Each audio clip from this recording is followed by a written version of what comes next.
और यहाँ dot on time हमारी ट्रेन पहुँच चुकी है Ratnagiri railway station.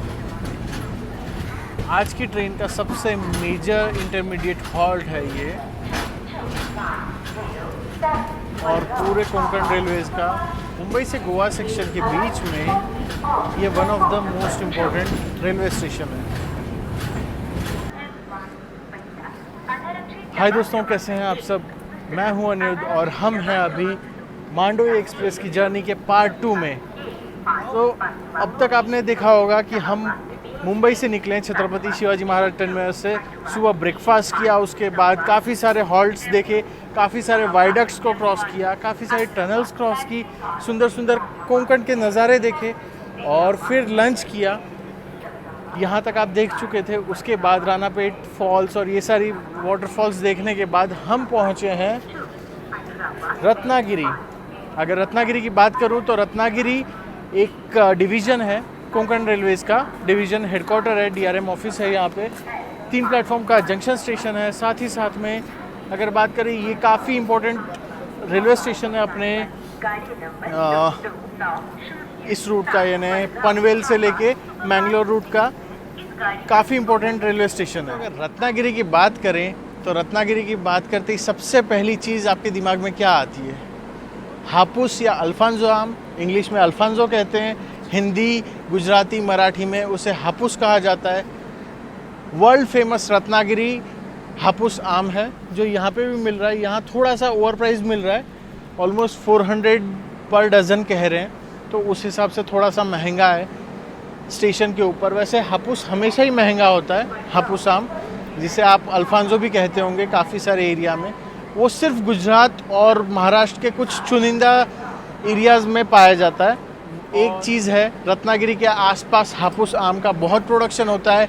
Second best production होता है रत्नागिरी के बाद गुजरात के वलसाड़ में, इसलिए वलसाड़ी हापुस भी कहा जाता है। रत्नागिरी हापुस के बाद सेकंड फेमस है वलसाड़ी हापुस। तो निकल चुके हैं हम रत्नागिरी से और अपोजिट साइड के प्लेटफॉर्म पे खड़ी है मडगांव हापा एक्सप्रेस। और अब मौसम देख सकते हैं, मौसम ने फिर से करवट पलट ली है। जब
अभी लंच किया तो कैसा था? बहुत मस्त किया, अभी नींद आ रही है मेरे को। चिकन मतलब अभी ये लोग ने तो पूरा वेज का रिव्यू इनके व्लॉग में तो बताया होगा। नॉन वेज में मैंने चिकन चिली लिया था, चिकन फ्राइड राइस लिया था, चिकन लॉलीपॉप लिया था। सारा टेस्ट काफ़ी अमेजिंग था, जैसे एक अच्छे खासे रेस्टोरेंट में मिलता है, मतलब नॉर्मल चाइनीज़ वाले जगह मिलता है ना, उससे वे बेटर था ये खाना। और ये सब लाइव रनिंग ट्रेन में बना था। लॉलीपॉप भी काफ़ी मस्त थे, चिली चिकन और फ्राइड राइस में प्रॉपर वो चाइनीज़ वाला फ्लेवर था। सारे सॉसेस वगैरह पड़े थे उसमें, जिंजर गार्लिक का भी प्रॉपर फ्लेवर था। कोंकण के नज़ारे भी अद्भुत आ रहे हैं। हाईली रिकमेंड है जिनको नॉनवेज पसंद है ना, गोवा वगैरह जा रहे, कोंकण जा रहे, उनको ये गाड़ी काफ़ी पसंद आएगी। खाना टॉप नॉच था। तो दोस्तों आप देख सकते हैं वेज ही नहीं नॉन वेज के भी काफ़ी सारी आइटम्स आपको खाने मिल जाएंगी इस ट्रेन में। और साथ ही साथ में अगर आप जर्नी करते हैं नॉन वेजिटेरियन हैं तो आपको वैरायटी मिलेगी। साथ ही साथ में फ्रेशनेस की भी गारंटी दे रहे हैं सौरभ भाई कि वो हमेशा आते रहते हैं, तो उनके हिसाब से हमेशा ही अच्छा खाना मिलता रहता है इस ट्रेन में।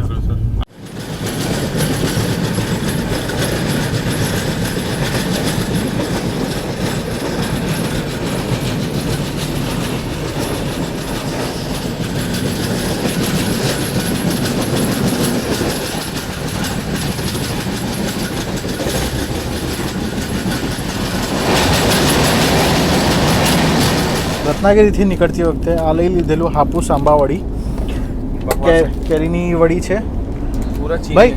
पूरा चीनी है। मतलब तोड़ोगे तो ना पता चले चीनी है, थोड़ा भी सॉफ्टनेस नहीं है। देखो हम बड़ी कितनी स्टिकी होती है ना।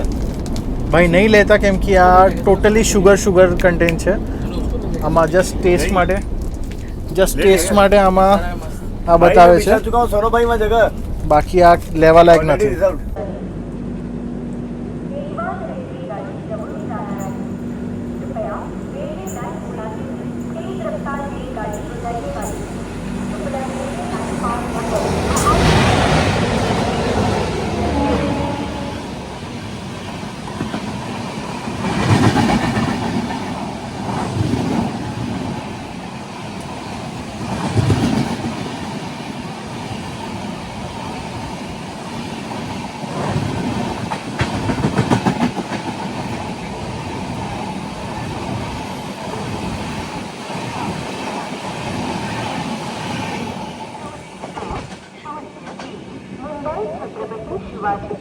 ट्रेन भिलवड़े स्टेशन पे पहुंची है और आप देख सकते हैं दोनों एंड पे टनल है और इस एंड पे तो ग्रीन सिग्नल है ना, सामने से किसी ट्रेन की क्रॉसिंग होने वाली है और यहाँ पे भी टनल है। देखिए दोस्तों,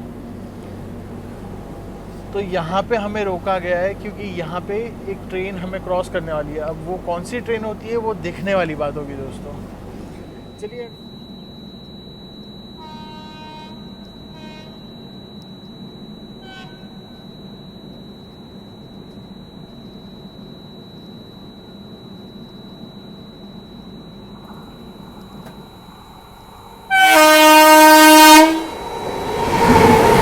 मडगांव जनशताब्दी,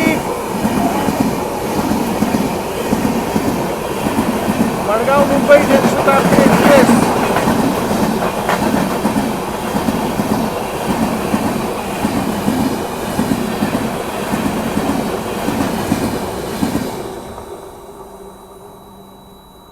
दोस्तों मडगांव मुंबई जनशताब्दी एक्सप्रेस के साथ जो क्रॉसिंग हुई अभी कैसी लगी आप मुझे कमेंट सेक्शन में बताइएगा। अब तक हमें सिग्नल मिला नहीं है, अभी भी हम खड़े हैं भिलवड़े स्टेशन पे।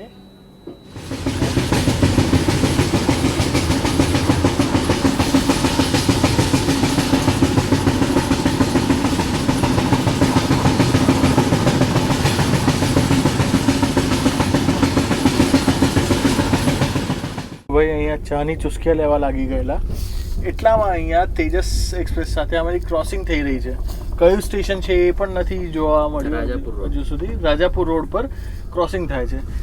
એમ તો રાજાપુર રોડ પર અમારો હોલ્ટ છે પણ અહીંયા ક્રોસિંગ થાય છે ને જોવા મળે છે કે આખી ને આખી તેજસ ખાલી પડેલી છે દોસ્તો।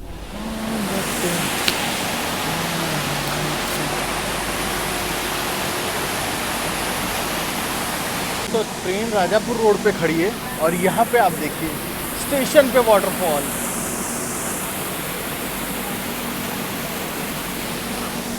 है ना मज़ेदार दोस्तों। ऐसे स्टेशन हो ना तो घंटों घंटे ट्रेन लेट होगी ना, फिर भी लोग इंतज़ार करने में झिझकेंगे नहीं।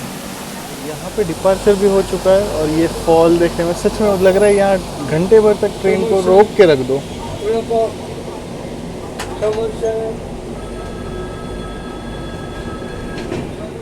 अब राजापुर रोड से भी हमारा डिपार्चर हो चुका है। तेजस एक्सप्रेस निकल चुकी है, हमें क्रॉस कर चुकी है। वैसे तेजस एक्सप्रेस टोटली खाली थी और तेजस तो खैर छोड़िए, हमें जो वाटरफॉल देखने मिला वो मज़ेदार था। स्टेशंस पे अगर ऐसे वाटरफॉल और ऐसी नेचुरल ब्यूटी देखने मिलेगी ना दोस्तों, तो ट्रेन 1-2 घंटा लेट भी होगी तो भी लोग हंसते खेलते स्टेशन के ऊपर वेट कर लेंगे।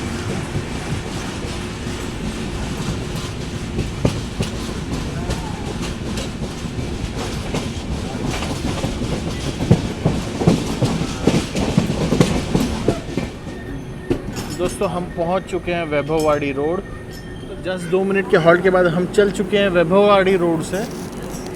यहाँ हर जगह छोटे छोटे स्टेशन से 2 मिनट का हॉल्ट है, लेकिन आप देखिए कि सस्टेनेबिलिटी को मेंटेन करने के लिए कोंकण रेलवे ने कितना बेयर मिनिमम कंस्ट्रक्शन किया है ताकि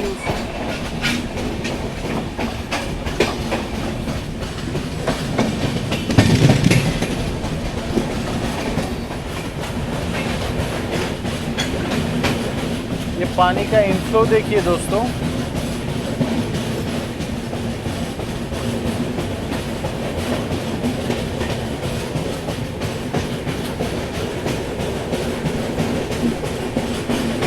तो भाई लोग अभी शाम के 5:30 बज रहे हैं और यहाँ पे हमने फिर से शुरू कर दिया है खाने का सेशन। तो यहाँ पे है मेथी के पकोड़े और मेथी भजी जिसे बोलते हैं मराठी में, और चाय ले लिए और चाह। और यहाँ पे सौरव भाई, वैभव भाई और सैंडी सर, बस हम इतने ही जग रहे हैं, बाकी सारे रेस्ट ले रहे हैं। तो खाना पीना शुरू करते हैं। क्रिस्पी क्रंच एकदम आता है, बहुत बढ़िया टेस्ट, मतलब प्रॉपर हर प्रोपोर्शन की तरफ से प्रॉपर फ्राइड है, प्रॉपर वो है बना हुआ है, बहुत बढ़िया टेस्ट। चाय के साथ तो एकदम शाम बन गई। मेथीना ભજીયા બહુ જ મસ્ત લાગે છે। આ મેથીના ગોટા જેવું નથી પણ ભજીયા છે, આ જુદા ટાઈપના। આમાં પોટેટોના સ્ટફિંગમાં મેથીનો હલકો ટેસ્ટ છે પણ એ બહુ જ સારો લાગે છે। ચાલી આ ફટાફટ પતાવી કાઢીએ। અત્યારે વૈભવભાઈએ રિવ્યૂ આપેલો જ તમને ને અત્યારે હું ખાઈ જ રહ્યો છું એટલે પતી જ ગયું છે। તો તમે સમજી શકો છો કે અમારા ઇવનિંગ સ્નેક્સ કેવી રીતે ફટાફટ પતી રહે છે ને ક્વોલિટી કેવી છે આ લોકોની। ને બધી જ વસ્તુ પેડ છે, તો કોઈ પણ જાતનું એવું નથી કે કંઈક જુદું હોય। તો તમે પણ આવશો તમને સેમ સર્વિસ મળશે ને ખાવા પીવાની વસ્તુ એક્ઝેક્ટલી સેમ મળશે। अभी दोस्तों 5:38 हो रहे हैं और हमारी ट्रेन पहुंच चुकी है कनकौली रेलवे स्टेशन। खाने पीने का सिलसिला चल रहा है और हम पहुंच चुके हैं कनकौली रेलवे स्टेशन। देखिए ये कितना बढ़िया एफओबी लग रहा है, फुट ओवर ब्रिज है और बारिश के बाद यहाँ पे हल्की सी बारिश रुक चुकी है। अगर बात करें हमारे मांडोली एक्सप्रेस के रैक अरेंजमेंट की, तो इस ट्रेन में 2 SLR, 4 general coaches, 4 third AC coaches, 2 third AC economy coaches, एक फर्स्ट कम सेकंड AC, एक सेकंड AC, एक पेंट्री कार और 7 स्लीपर कोचेस लगते हैं। दोस्तों मैं ये सारी चीज़ें जब आपको बताता हूँ कि क्या है रैक अरेंजमेंट, वो इसलिए बताता हूँ क्योंकि इससे आपको एक आइडिया लगे। जब भी आप टिकट ले रहे हैं, वेटिंग टिकट लेते हैं, तो कंफर्मेशन प्रोबेबिलिटी क्या है ये आप खुद ही निकाल सकते हैं अगर थोड़ा बहुत रिसर्च करेंगे तो। कनकौली से हम निकल चुके हैं।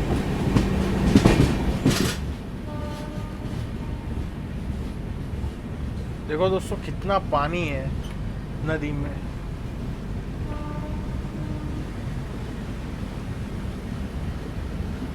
और फ्लो देखिए, अगर गलती से कोई नॉन स्विमर इसमें कूद गया तो बहता हुआ कहाँ चला जाएगा पता नहीं।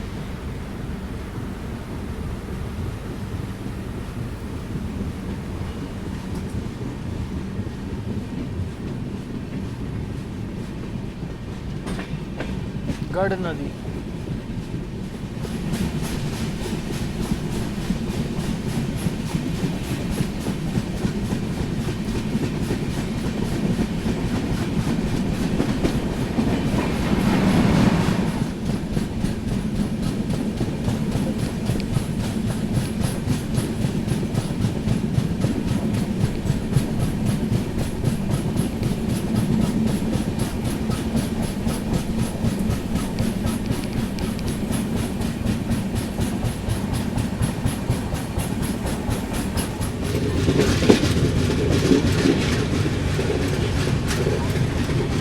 वक्त हो रहा है 8 एग्जैक्ट 6 बज रहे हैं और हम पहुंच चुके हैं सिंधुदुर्ग।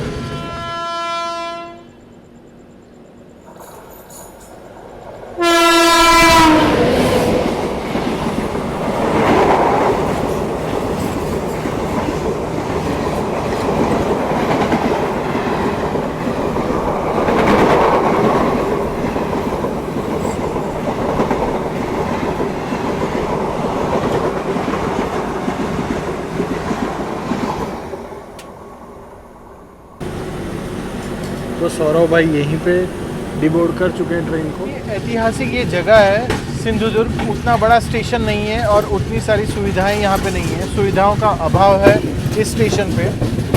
तो अभी हम पहुँच रहे हैं कुडाल रेलवे स्टेशन, ये भी सिंधुदुर्ग डिस्ट्रिक्ट में ही आता है और यहाँ से आप मालवण की ओर निकल सकते हैं।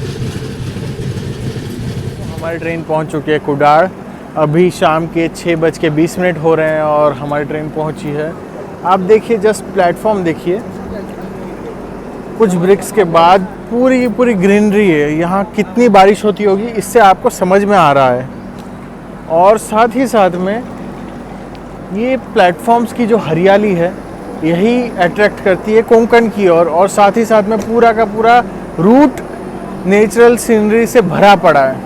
वैसे हमारी यहाँ पे क्रॉसिंग होने वाली है तुतरी एक्सप्रेस के साथ, जिसका दूसरा नाम राज्य रानी एक्सप्रेस भी है, जो सावंतवाड़ी से दादर के बीच में चलती है। तो वेट किया जा रहा है उसका कि वो सामने से आएगी। सिंगल लाइन क्रॉसिंग है, तो एक बार वो आ जाए उसके बाद हमें आगे जाने का मौका मिलेगा।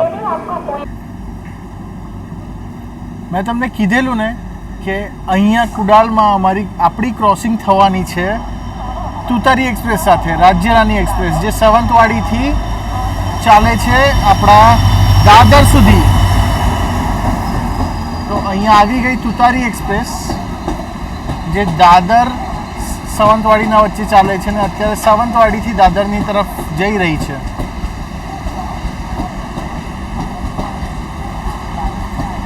હવે આ આવી ગઈ એટલે આપણને જવાનો મોકો મળશે ને આ ઓવરનાઇટ ટ્રેન છે। આ પણ ઘણી સારી ટ્રેન છે કોંકણથી મુંબઈ જવા માટે। चलिए, तो कुडाल से हमारा डिपार्चर हो चुका है और यहाँ पे देखिए कोंकण रेलवे के डेडिकेटेड इंस्पेक्शन वैन्स हैं जो उस टाइम पे स्पेशली डिज़ाइन किए गए थे कोंकण रेलवेज़ के लिए।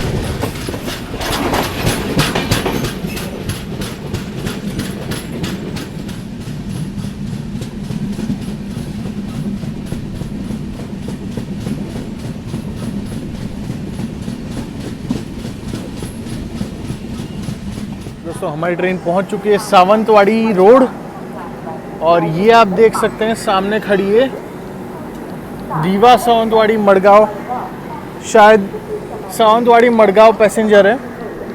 और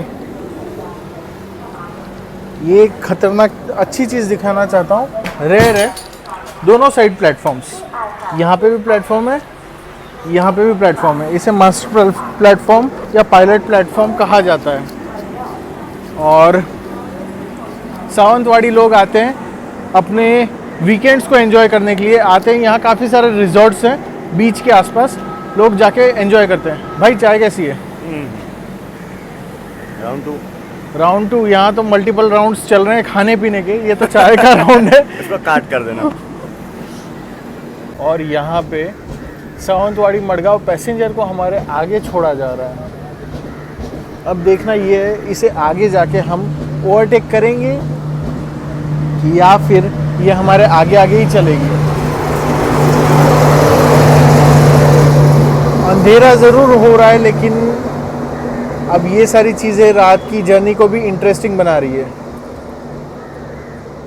बिफोर टाइम आई थी सावंतवाड़ी रोड पे 15 मिनट, तो यहाँ पे टेक्निकली 17 से 18 मिनट रुकने वाली है हमारी ट्रेन। और देखते हैं फिर हमें डिपार्चर कब दिया जाता है। મિત્રો, આ મડુરે રેલવે સ્ટેશન પર આપણને બહુ ટાઈમથી એક અનશેડ્યુલ હોલ્ટ આપવામાં આવ્યો છે ને આપણે અહીંયા રોકાયેલા છે કેમ કે સામેથી કોઈ ટ્રેન આવી રહી છે ને એના સાથે ક્રોસિંગ થવાની છે। તો જોઈએ કઈ ક્રોસિંગ થવાની છે આપણી।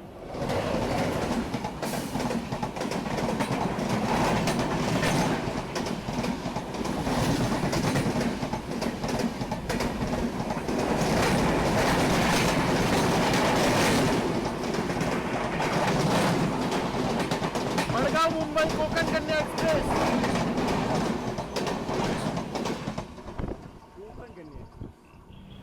मड़गांव मुंबई कोकण कन्या एक्सप्रेस के साथ क्रॉसिंग के बाद हमें सिग्नल दे दिया गया और हमारा डिपार्चर हो रहा है मडुरै स्टेशन से। 13 घंटे ट्रैवल करने के बाद महाराष्ट्र में हम पहुंच चुके हैं गोवा में। Welcome to Goa. और गोवा के थिविम स्टेशन पे पहुंचिए, ये नॉर्थ गोवा में आता है। यहाँ से अंजुना, बागा, ये सारे बीचेस बहुत पास में हैं। साथ ही साथ में मनोहर एयरपोर्ट जाना चाहते हैं, मोपा एयरपोर्ट, तो आप यहाँ से जा सकते हैं। गोवन या मराठी में थिवी बोलते हैं, हिंदी और इंग्लिश में थिविम प्रोनाउंस किया जाता है।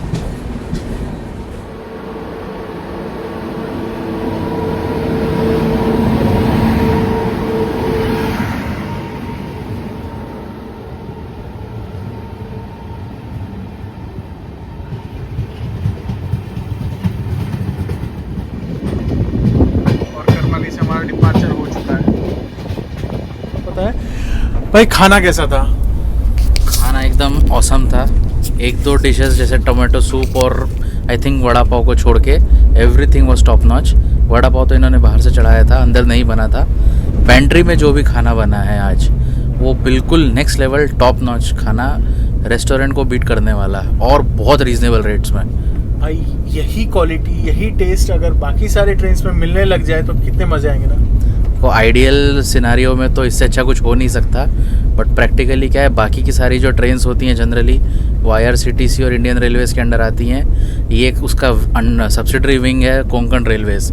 सो अच्छा। कोंकण रेलवेज़ जो है वो मेंटेन कर सकता है कुछ स्पेशल ट्रेन्स में, but IRCTC as a pilot project ये काम कर सकता है कि जिस तरह से मांडवी एक्सप्रेस का पेंट्री जो है वो ऑपरेट होता है आहूजा कैटरर्स के थ्रू, वैसा ही कुछ जो है किसी 2-4 प्रीमियम ट्रेन्स में आप as a pilot project try कीजिए और आई एम श्योर वो सक्सेसफुल रहेगा।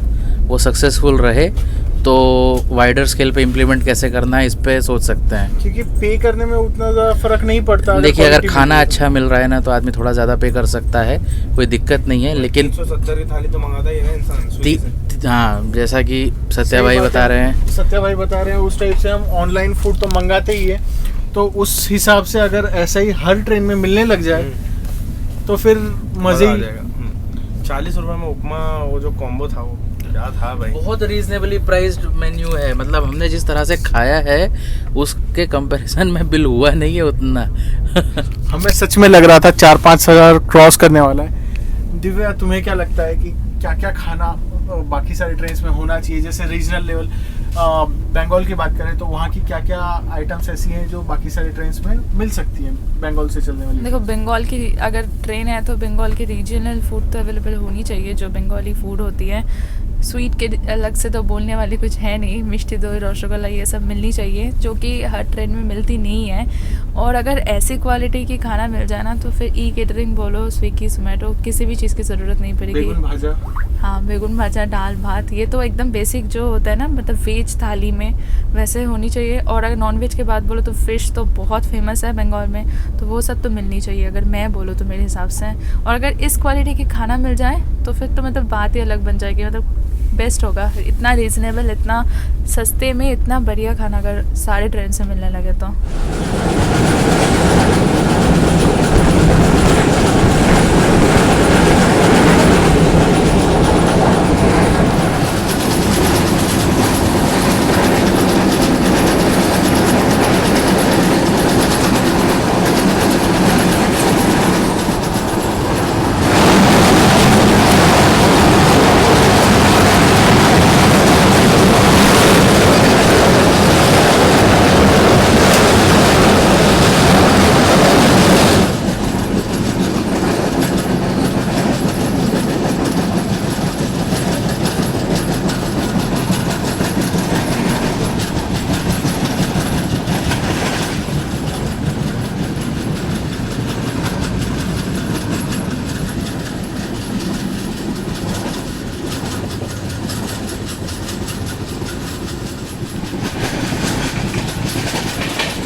જર્ની પતવા આવી છે ને હવે ફટાફટ રિવ્યૂ લઈ લઈએ. સેન્ડી સર છે, એમના પાસે રિવ્યૂ લઈ લઈએ. भाई आज की जर्नी आपकी कैसी रही ओवरऑल? ओवरऑल जर्नी काफ़ी बढ़िया थी, मतलब सब कुछ बहुत अच्छा था. स्पेशली खाने की बात करो तो खाना बहुत ही अच्छा था, मतलब मज़ा आ गया खाना खा करके. और जर्नी लंबी? जर्नी थोड़ी लंबी हो गई, थोड़ी सी ये पैसेंजर टाइप की ट्रेन लगी मुझे, और थोड़ी जर्नी लंबी हो गई. बाकी तो ठीक था, मतलब हम लोग सीनिक जर्नी इंजॉय करते हुए. अगर ये चाहे तो टाइम कम कर सकते हैं ना थोड़ा बहुत? आराम से टाइम कम कर सकते हैं, मतलब 2 घंटे तो आराम से टाइम कम कर सकते हैं अगर देखा जाए तो, क्योंकि वंदे भारत डबल फेयर लगा सकती है इतने टाइम में आई गेस. बिल्कुल, तो बात ये एकदम सही है. हम 13 से 14 घंटे इस ट्रेन में बिता रहे हैं, उतने में एक वंदे भारत डबल रूट कर लेती है, यानी आना जाना दोनों हो जाता है. तो उस हिसाब से काफ़ी टाइम कम हो सकता है. शहनाज भाई, हमने बिल पे कितना किया है? 2600 रुपये. भाई भाई भाई भाई भाई बिल देखो, ये रहा बिल. मैंने आपको कहा था ना प्राइस मैं बाद में बताऊंगा, क्योंकि सब नोट डाउन करवा रहे थे और फिर लास्ट में जब बिल बनाए तो ये कुछ बिल बनाए इतना लंबा. 2685 का 2685 2685 का बिल बनाया हमारा. तो कुछ भी फ्री नहीं है और कोई भी चीज़ ऐसा नहीं है कि हमें कुछ फ्री मिला हो या कोई स्पेशल ट्रीटमेंट मिली हो. अगर आप स्टार्टिंग से बात कर रहे हैं, स्टार्टिंग से खाना ले रहे हैं, तो आपको मिलता रहेगा और बार बार हर चीज़, हर वैरायटी के लिए स्टाफ आपको पूछेगा भी. तो इस बात का ध्यान रखें. और इस ट्रेन में अगर आ रहे हैं तो ग्रुप में आइए, वरना आप न खाने का एंजॉय कर पाएंगे और न ही सीनिक व्यूज़ का. तो इस बात का ध्यान रखें. 55 मिनट्स बिफोर टाइम हमारी ट्रेन पहुंच रही है destination station Madgaon.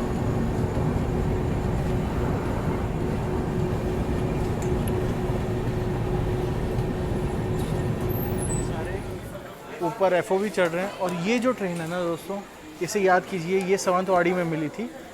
Passenger train है, हमारे आगे आगे चलिए और इसने हमें ओवरटेक नहीं दिया है. वैसे हम बिफोर टाइम आए वो बात अलग है, लेकिन ये ट्रेन हमसे पहले आई है, यानी यहाँ प्रायोरिटी देखिए पैसेंजर को दी. और यहाँ वंदे भारत एक्सप्रेस की शंटिंग हो रही है.